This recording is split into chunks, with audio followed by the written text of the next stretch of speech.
It doesn't matter if you're a UX researcher, service or product designer, in fact, anyone else working in innovation.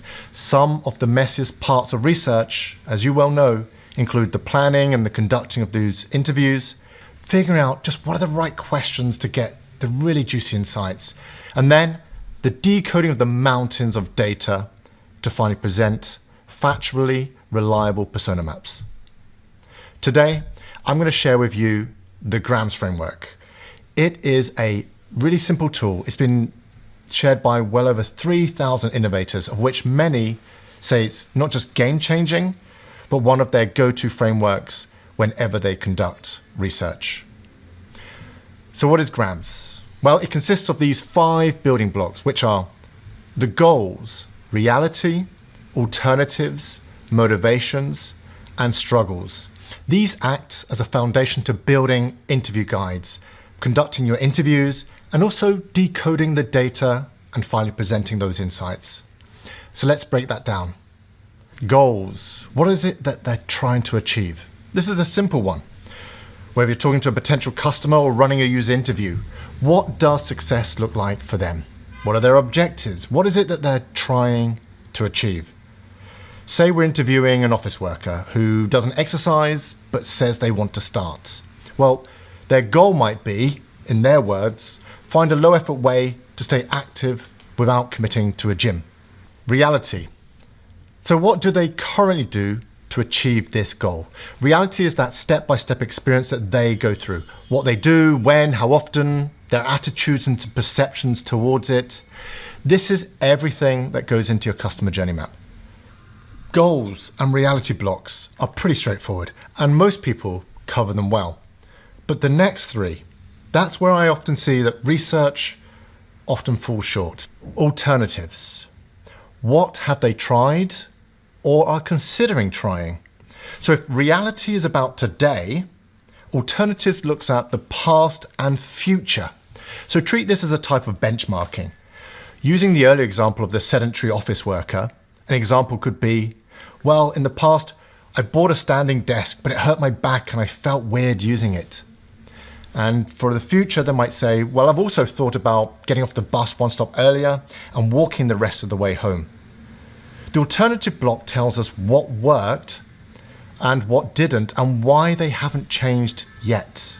Number 4, motivations. This is the why behind the behavior. This is where those deep insights really come in. We can understand what drives them. And to do that, we just ask 2 questions.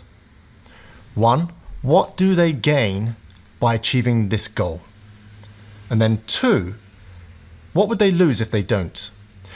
For example, they might say for gain, well, I'd have less back pain or better posture or more energy during work hours.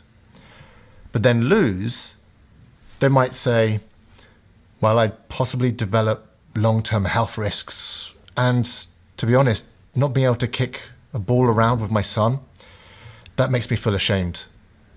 By the way, I've seen entire marketing campaigns built just off this section alone. Number 5, struggles. What are their pain points?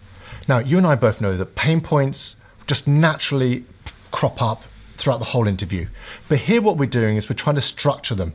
So we're going to put the most painful first, because we want to understand why some hurdles or challenges matter more than others. And then this can then later be used when discussing, say, product development among our stakeholders. That's the 5 building blocks to the GRAMS framework. Now, how to use GRAMS in research. Firstly, GRAMS can act as a template to build your interview scripts or guides on top of. See, it's a breakaway from that rigid tech checklist that typically is focused around features. But this is designed to be a guide to ensure you cover all the areas of an insightful conversation. It also makes interviews far more natural. So no more of that robotic style of interview where regardless of whatever they answer, you just look down at your sheet and you ask the next question on the list. Those make good questionnaires, by the way. You guide the interview in a more conversational manner while keeping the GRAMS just at the back of your mind. And by the way, as a tip, you don't actually need to follow the GRAMS in that exact order during your interview. The idea is to make sure you cover all of the 5 blocks at some point of the interview. And for coding, what I often do is I'll take the grams. I'll take all that data and I'll put grams in an Excel sheet and I'll write the letters down in the left-hand column. And depending on which qualitative data analysis I'm using, maybe it's thematic or grounded theory, for example, I will then mix that. And I found that it saves a lot of time, yet still gets really solid results. And finally, for persona maps. Now, I could go on a proper rant about how recently, these last few years, people just seem to be doing them really badly. Look, for today, just ditch the made up stuff. Start with, for example, grams as the backbone, and then layer on all the other really important and essential insights, and maybe, for example, jobs to be done, a how might we statement, key statistics. Okay, I know that that's a lot to take in, and if I need to explain something in more detail, then do let me know. And also let me know what was the most valuable part of this for you, and how do you see yourself using it? And finally, I've made a complete step-by-step PDF guide. You're welcome to grab it. I'll put a link below.